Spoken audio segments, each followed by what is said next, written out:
পেঁয়াজি তো আপনারা অনেকে অনেক রকমভাবে তৈরি করে খেয়েছেন। একবার এই পেঁয়াজের পকোড়া বানিয়ে দেখুন, কথা দিচ্ছি আবার বানাবেন। আসসালামু আলাইকুম প্রিয় দর্শক, সবাইকে অনেক অনেক শুভেচ্ছা জানিয়ে শুরু করছি আমার আজকের রেসিপি।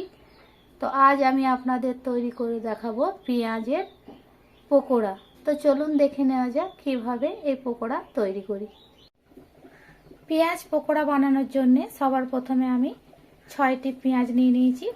খোসাগুলো খুব ভালোভাবে ধুয়ে ছিলে পরিষ্কার করে নিয়েছি। বটির সাহায্যে এগুলোকে কেটে নিচ্ছি।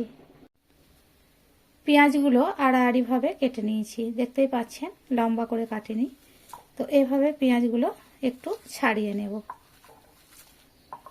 আমি কয়েকটা উপকরণই আপনাদেরকে তৈরি করে দেখাচ্ছি এই পেঁয়াজের পকোড়া। এই পকোড়া বানানোর জন্য এই পেঁয়াজের পাপড়িগুলো ছাড়িয়ে নেওয়া সবথেকে বেশি গুরুত্বপূর্ণ। তাই এবারে পাপড়িগুলো ছাড়িয়ে নিয়েছি পেঁয়াজের। দিয়ে দেব স্বাদ মতো লবণ। এবার দিয়ে দেব 1 চামচ কাশ্মীরি লঙ্কার গুঁড়ো। দিয়ে দিচ্ছি এখানে ভাজা জিরে ও ধনের গুঁড়ো।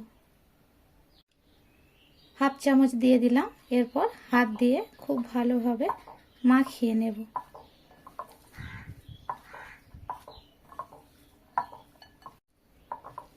হাত দিয়ে 1 থেকে 2 মিনিট খুব ভালোভাবে মেখে নিয়েছি। দেখতেই পাচ্ছেন পেঁয়াজ থেকে কিছুটা পানি বের হয়ে এসেছে। এবার এখানে নিয়ে নেব 100 গ্রাম বেসন। আমি বেসনটা অল্প অল্প দেব আর মেশাতে থাকবো। অল্প অল্প করে দিয়ে মিশিয়ে নিচ্ছি। অল্প বেসন দিয়ে কিছুক্ষণ মাখিয়ে নেওয়ার পর আমি আবারও কিছুটা দিয়ে দিচ্ছি।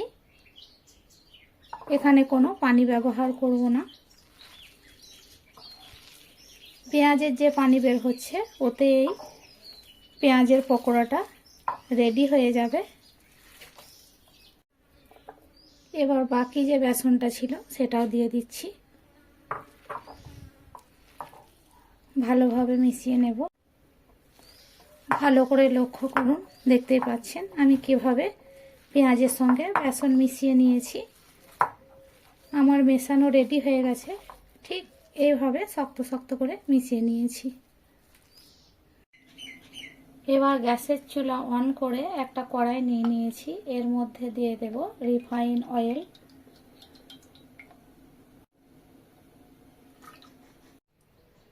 তেল গরম হয়ে এসেছে।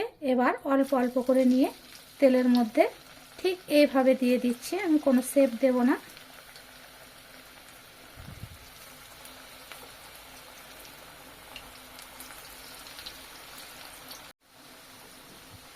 দুটো আঙ্গুলে যেভাবে উঠছে সেইভাবে নিয়ে আমি দিয়ে দিচ্ছি এই পকোড়াগুলো। তো আমি দিয়ে নিয়েছি। এরপর কিছুক্ষণ অপেক্ষা করব। 2 মিনিট লো আঁচে ভেজে নিয়েছি। এরপর উল্টে দেব।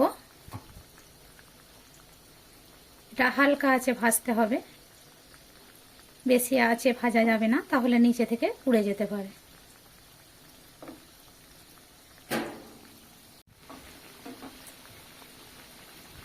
উল্টে আবারও কিছুক্ষণ এগুলোকে ভেজে নেব।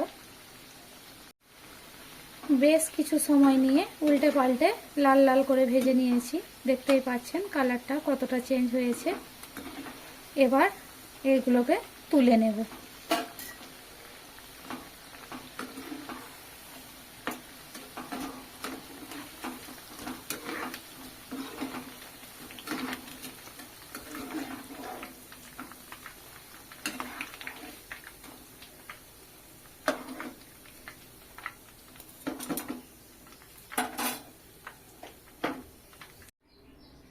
একটা প্লেটে উঠিয়ে নিচ্ছি। আওয়াজ শুনে বুঝতেই পারছেন কতটা ক্রিস্পি আর কতটা মুচমুচে হয়েছে। বাড়িতে থাকা কয়েকটি উপকরণই তৈরি হয়ে গেল মুচমুচে পেঁয়াজ পকোড়া। হাতে সময় কম থাকলে এই ইফতারে বানিয়ে নিন মুচমুচে পেঁয়াজের পকোড়া। খেতে অসম্ভব মজার হয়। একবার ট্রাই করে দেখুন। আর আমার রেসিপি আপনাদের কেমন লেগেছে অবশ্যই কমেন্ট করে জানাবেন। এই রেসিপি যদি ভালো লেগে থাকে চ্যানেলটি সাবস্ক্রাইব করে পাশে থাকার অনুরোধ রইল। দেখা হবে পরের কোনো ভিডিওতে। ততক্ষণ ভালো থাকবেন, সুস্থ থাকবেন। আল্লাহ হাফেজ।